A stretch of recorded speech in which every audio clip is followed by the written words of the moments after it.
दोस्तों स्वागत है आपका पहली वीडियो में। आज ऊपर वाले का नाम लेके शुरू कर रहे हैं और कोशिश करेंगे जो 20-25 वीडियोस हमने आपको मोस्ट वांटेड बताई हैं वो 5-6-7 दिनों के अंदर ही हम अपलोड कर दें। तो चलो भैया शुरू करते हैं आपके पेपरों की तैयारी। आज बात करने वाले हैं रिड्यूस्ड मास के बारे में। पहले तो समझो रिड्यूस्ड मास होता क्या है। रिड्यूस्ड मतलब होता है समानीत द्रव्यमान। सर जी समानीत क्या होता है? अबे समानीत का मतलब मिला देना। कैसे? 5 रुपए के आलू वाला खरीदे, 5 के आलू वाला खरीदे और फिर गए सीधे 10 के इकट्ठे में खरीद लिया। हालांकि 5-5 वाले में फायदा होता है। कैसे? ज्यादा चटनी डला सकते हो, लेकिन 10 वाला भाई तुम्हें भी शर्म आएगी कितनी बार ही डलवाओगे। तो कुल मिला के जब दो चीजें अलग अलग होती हैं उन्हें मिला के कुछ बना देते हैं तो उसे कह देते हैं समानीत, समायोजन, मिला देना। रिड्यूस्ड मास मेरे भाई ये कहलाएगा। अब कैसे कहलाएगा तो इसमें बहुत सारे कॉन्सेप्ट आपको समझाने पड़ेंगे। चलो एक एक करके समझाते हैं भाई। सबसे पहले तो ये हमने क्या बना रखा भाई, ये इस तरीके से पेपर में भी आता है कि 2 बॉडीज की प्रॉब्लम को सॉल्व कैसे करोगे आप। तो हम लोग क्या करेंगे, 2 बॉडीज ले लो, 2 पार्टिकल ले लो, 2 पॉइंट ले लो, इस तरीके से मान के चलेंगे। चलो भैया समझाते हैं तुम्हें जरा। सबसे पहले हमने यहां पे जो बना रखा है ये क्या है, ये एक फ्रेम ऑफ रेफरेंस है। सर जी फ्रेम ऑफ रेफरेंस क्या होता है? हिंदी में कहते हैं निर्देश तंत्र। अगर आपको किसी भी चीज को बताना है तो आपको फ्रेम ऑफ रेफरेंस चाहिए होगा। जैसे हम तुमसे कहें भैया गोली चल गई तो तुम क्या कहोगे, कहां चली गोली? जब तक चीजें रिलेटिव नहीं होंगी आप बता ही नहीं सकते हो। आप कैसे बताओगे गोली चल गई? बताओ, आप कहोगे सुदामा चौराहे के पास चली। हम कहते हैं किसी जगह का नाम नहीं लेना, अब बताओ गोली कहां चली। नहीं बता सकते हो। किसी भी घटना को एक्सप्लेन करने के लिए एक फ्रेम ऑफ रेफरेंस चाहिए होता है, उसी को हम लोग कह देते हैं फ्रेम ऑफ रेफरेंस। एक प्रॉपर हमें पॉइंट तो चाहिए ना मेरे भाई। तो जब भी कभी कोई इवेंट को हम लोग दिखाते हैं तो हम लोग भैया बचपन से सिखाया जाता है, इधर एक्स अक्ष मान लो, इधर वाई अक्ष मान लो, यहां पे ओरिजिन यानी पॉइंट 0,0 मान लो, और यहां से जितनी दूरी एक्स की तरफ कितना चलना है, वाई की तरफ कितना चलना है, ऐसे ही हम लोग माना करते थे भाई। ठीक है, तो हमने मान लिया कोई एक पार्टिकल है, ध्यान से समझना, एक पार्टिकल नहीं, कोई पूरी एक वस्तु, मान लिया ये पेन है भाई। ठीक है, अब इस पेन को हम एक्सप्लेन कर रहे हैं यहां पर। अब ये पेन कई पार्टिकल से मिलकर बना होगा, कई कणों से मिलकर बना होगा, M1 M2 M3 M4, बहुत सारे पार्टिकल्स होंगे, बहुत सारे उनके द्रव्यमान होंगे। तो हमने कैसे दिखाया भाई, हमने इस पूरी जो भी वस्तु मेरे पास है हमने इसे ऐसे करके दिखा दिया। मान ले रहे इसके अंदर एक पार्टिकल है जो कि M1 है, मान लिया इसके अंदर दूसरा पार्टिकल है जो कि M2 है। पहले तो हमने 2 पार्टिकल, सर जी 2 ही पार्टिकल क्यों है? अबे बहुत सारे होंगे, M3 M4 M5 M6, तो तुम पूरी कॉपी में पार्टिकल थोड़ी लिखते रहोगे यार। 2 पार्टिकल मान लेंगे और उसी से डेरिवेशन कर लेंगे। लो समझो, तो हमने कोई 2 पार्टिकल मान लिए। अब हमें बताना पड़ेगा भाई ये पार्टिकल कहां है, तो फ्रेम ऑफ रेफरेंस की जरूरत है।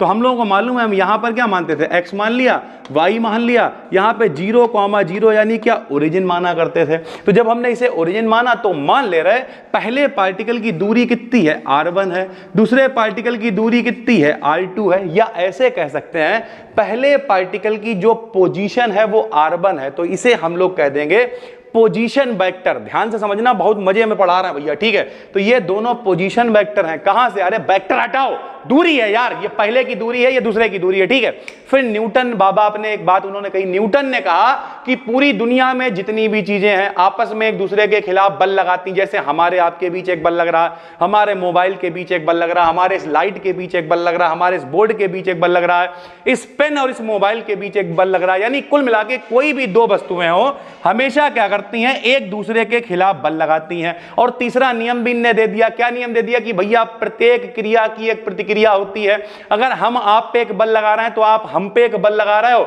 जो कि हमेशा डायरेक्शन में अपोजिट होता है। जैसे हम गए, हमने किसी के एक चनकट सूत दिया तो ये क्रिया थी। चनकट तेज सूतोगे तो वो रिएक्ट भी बहुत तेज करेगा, हो सकता है तुम्हें भी धो देवो।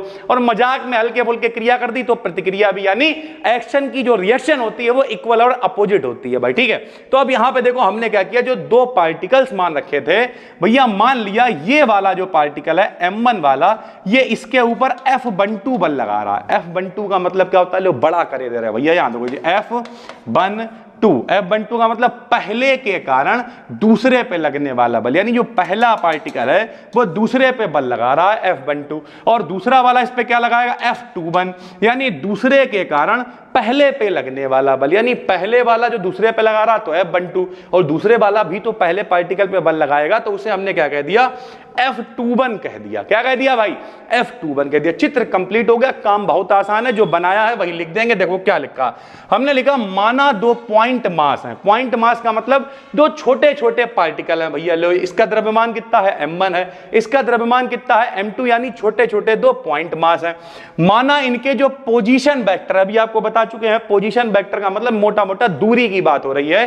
कितने हैं भैया? r1 है और r2 है। माना सेंटर ऑफ मास क्या है? cm है। यहां बीच में क्या मान लेंगे भैया? सेंटर ऑफ मास मान लेंगे। क्यों मान लेंगे? मान लिया ये पेन ही है। अब भैया इसका जो द्रव्यमान, हम तुमसे कहें यहां से उंगली पर रख दो, रोक पाओगे? नहीं रोक पाओगे। यहां से रख दे, रोक पाओगे? नहीं। लेकिन हम कहते हैं बीचों बीच में रख दो, ऐसे करके कतई रुक गया मेरे भाई। ये कोई जादू नहीं है, ये फिजिक्स है। सेंटर ऑफ मास, इस पूरे का जो द्रव्यमान है, जो मास है, वो केंद्रित है यहां कहीं पे भाई। ठीक है, तो कोई भी वस्तु हो यार, हमारा भी कुछ ना कुछ द्रव्यमान होगा। हम ऐसे करके टांग दो, तुम टंगे रहेंगे हम, लेकिन तुम कहते हो यहां से ऐसे लगा देंगे, तो भैया जादू चाहिए होगा। यानी कुल मिला के कोई भी वस्तु हो, ये हो, कुछ भी हो, उसका द्रव्यमान एक निश्चित बिंदु पर केंद्रित होता है, जिसे हम लोग क्या कहते हैं? सेंटर ऑफ मास कहते हैं भाई। ठीक है, तो मान लिया सेंटर ऑफ मास क्या है? cm है। तो न्यूटन का तीसरा नियम क्या कहता है? प्रत्येक क्रिया की एक प्रतिक्रिया होती है। पहला अगर इस पे बल लगाएगा तो ये इस पे बल लगाएगा, दोनों आपस में एक दूसरे पे बल लगाएंगे। बोलो मेरे भाई, आपस में एक दूसरे पे क्या लगाएंगे? बल। बताओ क्या बल लगाएंगे? आ जाओ मेरे भैया, तुम्हारा डेली अंधाधुंध एक दिन में 5-5, 6-6 वीडियो डालेंगे। यहां देखो भैया, बताओ। सबसे पहले हमने क्या लिखा कि F12 का जो मान है वो किसके बराबर होगा? F21 के बराबर होगा। क्या मतलब? जो पहला दूसरे पे बल लगाएगा वो दूसरा पहले पे बल लगाएगा। सर जी माइनस का इसलिए लगा दिया? अबे माइनस इसलिए लगाया क्योंकि अगर एक की दिशा इधर से इधर है तो दूसरे की दिशा इधर से इधर होगी। यानी अब मेरे भाई यही तो होता इक्वल एंड अपोजिट, यानी बल तो बराबर होगा लेकिन दिशा हमेशा क्या होगी? अपोजिट। इधर से चनकट पड़ा तो दिशा हमसे उधर की तरफ थी, उसने हमें धो दिया तो दिशा उल्टी हो गई, लेकिन पावर उतनी थी क्योंकि जितनी तेज मारोगे उतनी तेज रिएक्शन होगी उधर से। तो इस तरीके से दोनों बल तो बराबर होंगे लेकिन दिशा क्या होगी? अपोजिट होगी। कितने होंगे? तो हमने मान लिया कि ये बल जो है वो F है, ताकि कैलकुलेशन करने में आसानी रहे कि पहला दूसरे पे और दूसरा पहले पे बराबर बल लगा रहा है, मतलब F बल लगा रहा है, बस माइनस का फर्क है। क्यों माइनस का फर्क है? क्योंकि एक मतलब डायरेक्शन का थोड़ा सा फर्क है भाई। ठीक है, तो हमने क्या लिखा? हमने लिख दिया F12 बराबर माइनस का F21 बराबर में क्या आ गया? F आ गया भैया। ठीक, अब हम लोगों ने भैया 9th क्लास में पढ़ रखा है, जरा मेरे संग में बोला करो, बल बराबर द्रव्यमान गुणे त्वरण। Force equals to mass into acceleration. Force equals to mass into acceleration. Force equals to mass into acceleration, यानी बल बराबर द्रव्यमान गुणे त्वरण। जे लो, पहले के लिए कंडीशन लगाएंगे। बताओ, F12 बराबर लगाया, F12 बराबर लगा दिया m1a1। अब ये m1a1 क्या है? बल बराबर द्रव्यमान गुणे त्वरण होता है भाई। ठीक है, अब बल बराबर द्रव्यमान गुणे त्वरण कैसे निकालोगे? बताओ, पहले के कारण मतलब दूसरे के कारण पहले पर लगने वाला बल या पहले पर लगने वाला बल दूसरे के कारण। तो जब पहले की बात कर रहे हैं तो यहां बन लिख लिया भैया। अब क्या करा हमने? जरा देखो, F12 ऐसे ही चल रहा है, m1 ऐसे ही चल रहा है। A1 बराबर हम लिख सकते हैं d2r1 बटे में dt1। भैया dt2 कैसे लिख सकते हैं? जरा यहां पे देखो, समझना भाई। क्या समझोगे? ये लिखा हुआ है x, ठीक भैया, x माने दूरी होती है, मान लीजिए लिखा हुआ है r, r माने क्या होती है? दूरी।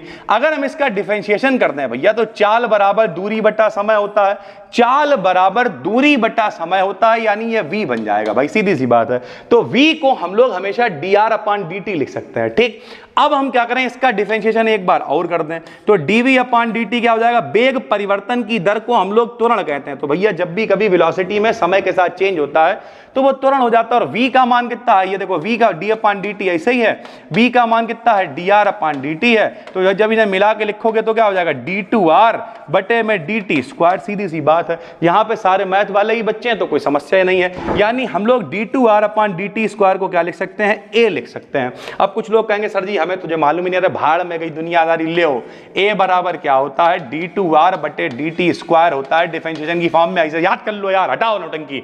तो बताओ, a1 को क्या लिख दिया? d2r1 बटे में dt स्क्वायर। ठीक है, ऐसे ही दूसरे बल की बात करेंगे। उससे पहले हमने क्या किया? m1 को नीचे उठा लाए तो d2r1 बटे dt स्क्वायर बराबर f बटे में m1 आ गया भाई। ठीक, बल बराबर द्रव्यमान गुणे त्वरण पहले के लिए निकाल लिया। फिर लगाई कंडीशन दूसरी, बल बराबर द्रव्यमान गुणे त्वरण दूसरे के लिए। F21 दूसरे पर लगने वाला बल पहले के कारण भाई, तो m2a2 हो गया भैया, दूसरे की बात कर रहे हैं। F21 का मान माइनस का f था, दिशा विपरीत थी, बता चुके हैं। m2 ऐसे लिख दिया, a2 को क्या लिख देंगे? d2r2 बटे बटे में dt2 भैया, सीधी सी बात है। अब हम m2 को नीचे ले आए तो d2r2 बटे dt2 का मान क्या आ गया, माइनस का f अपान m2 आ गया भाई, ठीक है। इक्वेशन जो दूसरी वाली अपनी है इसमें से तीसरे वाले को हमने घटा दिया, जब घटाया तो क्या आएगा, d2r1 बटे dt2 आ गया, माइनस का d2r2 बटे dt2 आ गया भाई, सीधी सी बात है, घटा दिया, उधर वाला भी घटेगा। f बटे m1 देखो यहां चल रहा है, ये देखो भैया, इसमें से घटाएंगे इसे, लेकिन जब घटाएंगे तो ये माइनस में है तो माइनस माइनस प्लस हो जाएगा, यानी क्या आ गया, प्लस का f अपान m2 आ गया। f को क्या ले लेंगे, कॉमन ले लेंगे, क्या आएगा, 1 अपान f1 प्लस 1 अपान f2 आएगा भैया। यहाँ d2 बटे dt2 यहाँ पे भी है, यहाँ पर भी है, बाहर निकाल लिया, क्या बचा, r1 माइनस का r2 बचा, और r1 माइनस r2 को लिख सकते हैं, r कैसे लिखेंगे जरा यहां देखो भैया, वेक्टर का नियम 11वां क्लास याद करो कि भैया पहले एक वेक्टर खींचते थे, फिर एक और वेक्टर खींचते थे, दोनों मान लिया ये a होता था, ये b होता था, दोनों को मिलाते थे तो ये परिणामी a प्लस b के बराबर आ जाता था, ऐसे चलता था भाई, ठीक है। तो जरा यहां पे देखो, अगर मेरे भाई हमने एक वेक्टर खींचा r2, देखते रहना, इसके हेड से एक वेक्टर खींचा मेरे भाई, कुछ भी मान ले रहा है ये r है, ये r वेक्टर खींचा, तो ये वाला जो लाइन होगी ये इन दोनों के योग के बराबर होगी, r प्लस r2 का मान r1 के बराबर होगा, ऐसे चलेगा भाई, ठीक है। अगर इस r2 को उधर भेज दें तो r बराबर आएगा r1 माइनस का r2। ये वेक्टरों को जोड़ने का नियम होता है, कैसे निकालोगे, सबसे पहले एक वेक्टर खींचा, मान ले रहा वो वेक्टर क्या है, r2 है, इसके एक और हेड से वेक्टर खींचा r है, तो जब ऐसे करके मिलाते हैं ये त्रिभुज बनता है, मान ले रहा है ये r1 है, मान क्या ले रहा है मेरे भाई, तो ये बाकी दोनों के योग के बराबर होता है। अगर r2 को इधर ले आए तो r1 माइनस r2 किसके बराबर हो जाएगा, r के बराबर हो जाएगा। तो r1 माइनस r2 को हमने क्या लिख दिया भाई, r लिख दिया, ये देखो r1 माइनस r2 को हमने क्या लिख दिया, r लिख दिया। और ये जो पूरा इंतजाम चल रहा है जरा देखना भाई, ये जो पूरा इंतजाम चल रहा है ये 1 अपान m1 प्लस 1 अपान m2, क्योंकि टू बॉडीज प्रॉब्लम को हमें इकट्ठा करना है भाई, तो दो अलग अलग चल रहे थे, उन्हें समानीत करना है, इकट्ठा करना है, रिड्यूस करना है। तो मेरे भाई इन दोनों को अलग अलग ना लिख के इस पूरे को हमने 1 अपान m1 प्लस 1 अपान m2 को क्या मान लिया, 1 अपान म्यू मान लिया। सर जी 1 अपान म्यू क्या है, अरे दो अलग अलग द्रव्यमान नहीं ढोए जा रहे थे तो हमने दोनों को इकट्ठा करके लिख लिया, क्या दिक्कत है, नीचे लिख दिया, जहां 1 अपान म्यू का मान कितना है, 1 अपान m1 प्लस 1 अपान m2 है, इसे सॉल्व कर लेंगे, एलसीएम लेंगे तो कितना आएगा, m1 m2 आएगा, ऊपर आएगा m1 प्लस m2, 1 अपान म्यू का मान उल्टा करोगे तो म्यू का मान कितना आ जाएगा, m1 m2 बटे में m1 प्लस m2, इस तरीके से आ जाएगा। और म्यू इज कॉल्ड रिड्यूस्ड मास, जहां पर म्यू को रिड्यूस्ड मास कहते हैं। ये पेपर के लिए मोस्ट वांटेड है, 15 नंबर तक में मेरे भाई आ सकता। अब कैसे ये हुआ है जरा 2 मिनट में समझाते हैं, बताओ। हमें चाहिए रिड्यूस्ड मास, तो हमें दो कम से कम पार्टिकल चाहिए होंगे, दो पार्टिकल ले लिए, पहले का बताओ द्रव्यमान m1, दूसरे का बताओ m2, दोनों एक दूसरे पे क्या लगाएंगे, बल। पहला इस पे लगाएगा F12, ये उस पे लगाएगा F21। भैया न्यूटन ने कहा बल बराबर होंगे, लेकिन भैया दिशा विपरीत है तो क्या हो जाएगा, माइनस, इसकी दूरी r1, इसकी दूरी क्या हो जाएगी r2, ये इसके बराबर है, माइनस है, बराबर, टोटल बल एक ही है तो क्या मान लिया, F मान लिया। न्यूटन का दूसरा नियम लगाया, बल बराबर द्रव्यमान गुणा त्वरण, पहले के लिए a को क्या लिख सकते हैं, d2r बटे dt स्क्वायर, पहला लिख दिया। ऐसे भैया दूसरा लिख दिया, दोनों को क्या करा, जोड़ दिया d2 बटे dt स्क्वायर बाहर है, r1 माइनस r2 बचा, यहाँ f बाहर है, 1 अपान m1 प्लस 1 अपान m2 बचा। त्रिभुज का नियम लगाया, r1 माइनस r2 को क्या लिख सकते हैं, r लिख सकते हैं। इस पूरे इंतजाम को क्या लिख सकते हैं, 1 अपान म्यू लिख सकते हैं। 1 अपान म्यू किसकी जगह पे लिखा है, 1 अपान m1 प्लस 1 अपान m2 की जगह पे। इसे सॉल्व करा और म्यू का मान कितना ले आया, m1 m2 बटे में m1 प्लस m2, जहां पे म्यू को हम लोग क्या कहेंगे, रिड्यूस्ड मास। मेरे भाई ये पेपर में 15 नंबर तक आपको दिला सकता है, मोस्ट इंपॉर्टेंट है। उम्मीद करते हैं आपको समझ में आ गया होगा। अगर पहली बार देख रहे हो तो फटाफट से करो चैनल को सब्सक्राइब, क्योंकि हो सकता है आज शाम तक ही आपको दूसरी, तीसरी, चौथी वीडियोस भी हम दे दें। लगातार माहौल बनाने वाले हैं मेरे भाई। साइकिल, वो अपनी जो मेरी मोटरसाइकिल हमने जानबूझ के पंक्चर कर ली, बनवाएंगे नहीं यार, अब दिसंबर तक यहीं खड़ी रहेगी, मचे रहेंगे अंधाधुन तरीके से। चलो भाई फिर मिलते हैं, तब तक के लिए धन्यवाद। अगली वीडियो में आपको देंगे सेंटर ऑफ मास, तो फटाफट से इंतजार करो। और पहली बार देख रहे हो तो सब्सक्राइब करो। और हाँ, एक काम जरूर करो, टेलीग्राम पे जाके BDKD BSc जरूर ज्वाइन कर लो। जितनी भी वीडियोज आएंगी, क्योंकि 3 से ज्यादा के नोटिफिकेशन नहीं जाते हैं, तो जितनी भी वीडियोज आएंगी वो सब वहां पे शेयर कर दी जाएंगी, वहां से आराम से देखते रहना। फिर मिलते हैं, तब तक के लिए धन्यवाद, थैंक यू।